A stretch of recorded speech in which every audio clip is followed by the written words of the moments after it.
Question number 9। किसी समलंब चतुर्भुज की समानांतर भुजाएं 6 मीटर और 4 मीटर 50 सेंटीमीटर है। यदि उसका क्षेत्रफल 52.5 वर्ग मीटर हो तो समानांतर भुजाओं के बीच की दूरी निकालें। तो देखिए यहाँ पे हमसे पूछ रहा है क्वेश्चन नंबर 9 में कि समानांतर भुजाएं कौन कौन दिया हुआ है 6 मीटर और दूसरा भुजा की लंबाई दिया हुआ है 4 मीटर 50 सेंटीमीटर और क्षेत्रफल दिया हुआ है। तो हमसे पूछ रहा है समानांतर भुजाओं के बीच की दूरी। तो देखिए समलंब चतुर्भुज का क्षेत्रफल का फॉर्मूला क्या होता है।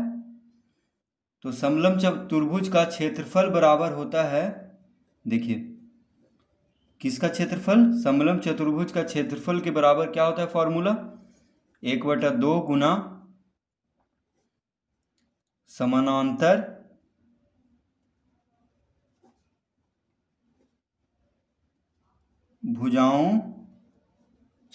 भुजाओं की लंबाइयों का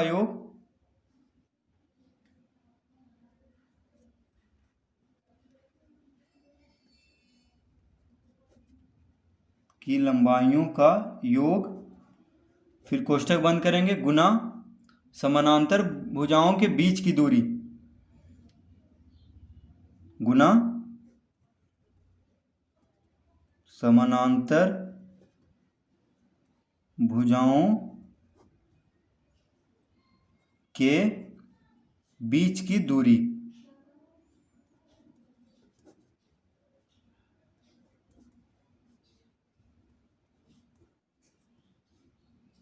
ठीक है, देखिए ये होता है फॉर्मूला किसका, तो समलंब चतुर्भुज का क्षेत्रफल के बराबर क्या होता है 1/2 गुना समानांतर भुजाओं की लंबाइयों का योग गुना समानांतर भुजाओं के बीच की दूरी। अब देखिए तो यहाँ पे क्षेत्रफल कितना दिया हुआ है क्वेश्चन में,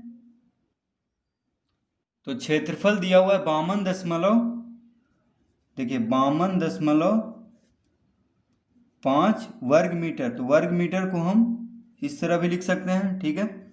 तो देखिए क्षेत्रफल के सामने हम क्षेत्रफल लिखेंगे बराबर 1/2 गुना समानांतर भुजाओं की लंबाइयों का योग में, देखिए पहले हम कोष्ठक देंगे, छोटा कोष्ठक, एक है 6 मीटर, एक कितना है 6 मीटर जोड़ 4 मीटर 50 सेंटीमीटर है। देखिए समानांतर भुजाओं की लंबाइयों का योग, तो एक भुजा है 6 मीटर और दूसरा भुजा है 4 मीटर 50 सेंटीमीटर। तो उसको हम लिख लेंगे 4.50 मीटर, ठीक है।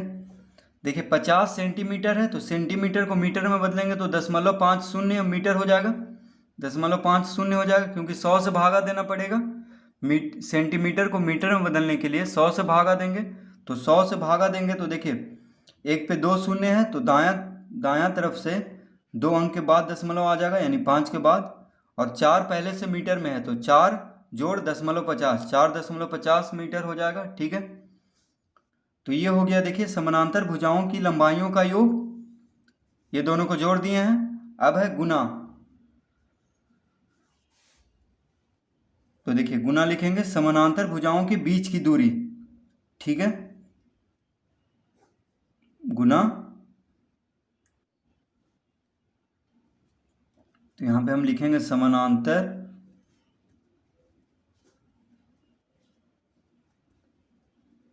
भुजाओं के बीच की दूरी, ठीक है। तो देखिए हम फॉर्मूला पे बैठा दिए हैं इसको, क्षेत्रफल के सामने क्षेत्रफल की जगह पे क्षेत्रफल लिख दिए हैं, समानांतर भुजाओं का योग, भुजाओं की लंबाइयों का योग में देखिए जो लंबाई दिया हुआ है उसको जोड़ देंगे, योग मतलब जोड़ना, और समानांतर भुजाओं के बीच की दूरी हमसे कह रहा है कि निकालने के लिए, ठीक है। तो अब हम इसको लिखेंगे, तो अतः समानांतर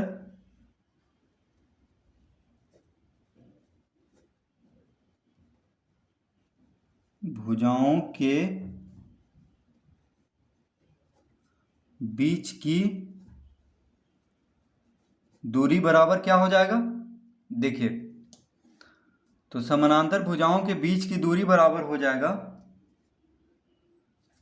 तो देखिए समानांतर भुजाओं के बीच की दूरी बराबर हो जाएगा 52.5 वर्ग मीटर। क्या है देखिए, बायां तरफ है, बराबर के बायां तरफ, और 1/2 क्या है,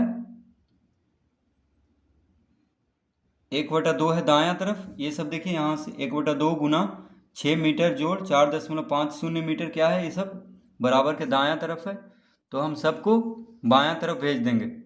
ठीक है, तो ये हो जाएगा देखिए समानांतर भुजाओं के बीच की दूरी बराबर 52.5 वर्ग मीटर गुना 2। देखिए 1/2 है यानी भागा में है दायां तरफ, तो बायां तरफ जाके क्या हो जाएगा, भागा में, गुना में। देखिए यहाँ पे भागा में है, 1/2 है, तो 2 क्या है, भागा में है, 1/2 है तो 2 भागा में है, इधर जाके गुना में हो जाएगा 2। तो देखिए 52.5 वर्ग मीटर गुना 2 करेंगे। अब यहाँ पे देखिए ये गुना में है, ठीक है, समानांतर भुजाओं के बीच की दूरी के साथ ये क्या है, गुना में है, तो इसको हम भागा में लिख देंगे। यहाँ पे देखिए, यहाँ पे 6 मीटर जोड़ 4.50 मीटर। तो अब इसको हम हल कर लेंगे। तो देखिए इतना हल करेंगे, आ जाएगा समानांतर भुजाओं की बीच की दूरी। तो 2 क्या था, भागा में, तो गुना में हो जाएगा दाएं से बाएं तरफ जाके, और ये 6 मीटर जोड़ 4.50 मीटर क्या था, गुना में, तो भागा में हो जाएगा दाएं से बाएं तरफ जाके। ठीक है, अब हम इसको हल कर लेते हैं। तो देखिए 52.5 वर्ग मीटर गुना 2 बटा 6 मीटर और 4.50 मीटर को जोड़ेंगे तो कितना आएगा, देखिए मीटर दोनों मीटर में है तो मीटर में ही आंसर आएगा। अब यहाँ पे हो जाएगा, देखिए 6 4 10 यानी 10.50, ठीक है, 10.50 मीटर। ठीक है, अब देखिए, अब इसको हम काट देंगे तो आंसर आ जाएगा। तो ये दशमलव यहाँ पे भी है,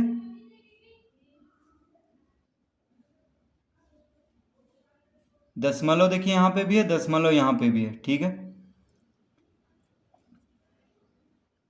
तो ये दशमलव को हम हटा रहे हैं, देखिए इसको हम हटा रहे हैं इस तरह से। तो दशमलव के बाद एक अंक है तो हम 10 से गुना करेंगे नीचे।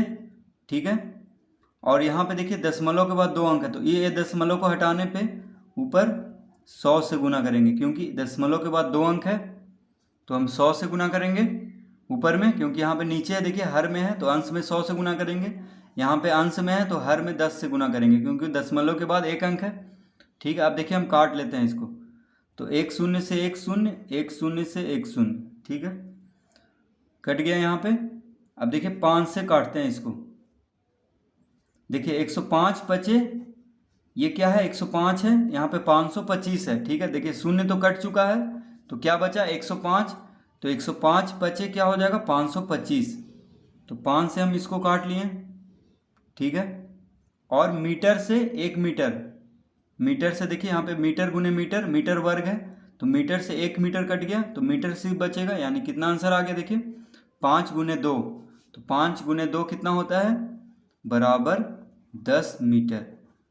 तो देखिए हम क्या निकाल रहे थे, समानांतर भुजाओं की लंबाइयों का योग निकाल रहे थे, ये समानांतर भुजाओं के बीच की दूरी हम निकाल रहे थे। ठीक है, तो कितना आ चुका है 10 मीटर। ठीक है, तो हम इस तरह से इसको हल कर लेंगे। तो देखिए फिर से देख लेते हैं एक बार। तो फॉर्मूला क्या होता है, क्षेत्रफल बराबर 1/2 गुना समानांतर भुजाओं की लंबाइयों का योग गुना समानांतर भुजाओं के बीच की दूरी।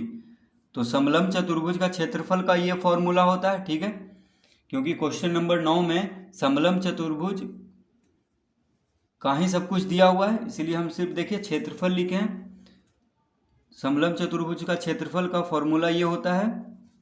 ठीक है, यहाँ पे समानांतर भुजाओं की लंबाइयों का योग, यानी लंबाई दिया हुआ है तो हम योग कर देंगे, यानी दोनों को जोड़ देंगे, और ये क्षेत्रफल दिया हुआ है। ठीक है, तो समानांतर भुजाओं के बीच की दूरी हमें निकालना है। तो समानांतर भुजाओं के बीच की दूरी क्या हो जाएगा, तो जो भागम है वो इधर जाके क्या हो जाएगा गुना में, और जो गुना में है वो भागम हो जाएगा। ठीक है, तो इस तरह से देखिए,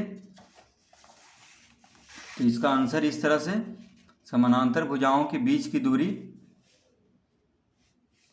देखिए इस तरह से हम हल कर लेंगे।